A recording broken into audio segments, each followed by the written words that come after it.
জুতো পরে শহীদ মিনারে ছেঁড়া হলো ফুল অশান্তি রইলই ২১শে পালনে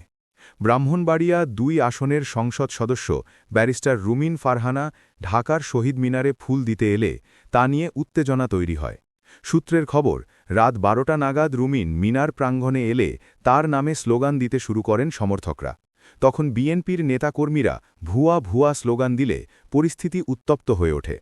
এর কিছু পরে বিএনপির এক সদস্য আনোয়ার হোসেন মাস্টার ফুল দিতে আসেন উত্তেজনা ছড়ায় দ্রুত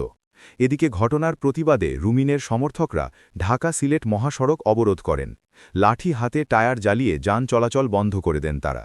একসময় বিএনপির আন্তর্জাতিক বিষয়ক সহ সম্পাদক ছিলেন রুমিন ফারহানা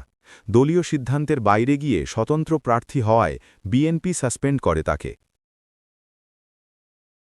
আমি যখন ফুল দিতে গেলাম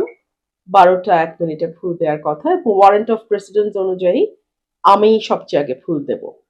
নির্বাচিত সংসদ সদস্য হিসেবে কিন্তু আনফরচুনেটলি দেখা গেল বিএনপির কিছু লোক তারা সেখানে রীতিমতো হামলা চালায় আমার নেতাকর্মীদের উপরে হামলা চালায় আমাকে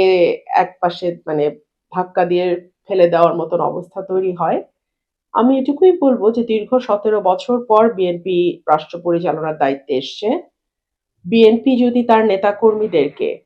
লোকাল লেভেলে কন্ট্রোল না করে এখনই এর পরিণতি ভয়াবহ রকম হবে এবং যেহেতু দীর্ঘ ১৫ বছর একটা লম্বা সময় বিএনপির নেতাকর্মীরা নানানভাবে চাপে ছিল লুকিয়ে থাকতে বাধ্য হয়েছে তারা যখন এরকম একটা ভয়ঙ্কর হিংস্রতা নিয়ে পলিটিক্যাল পদের ব্যবহার করার চেষ্টা করে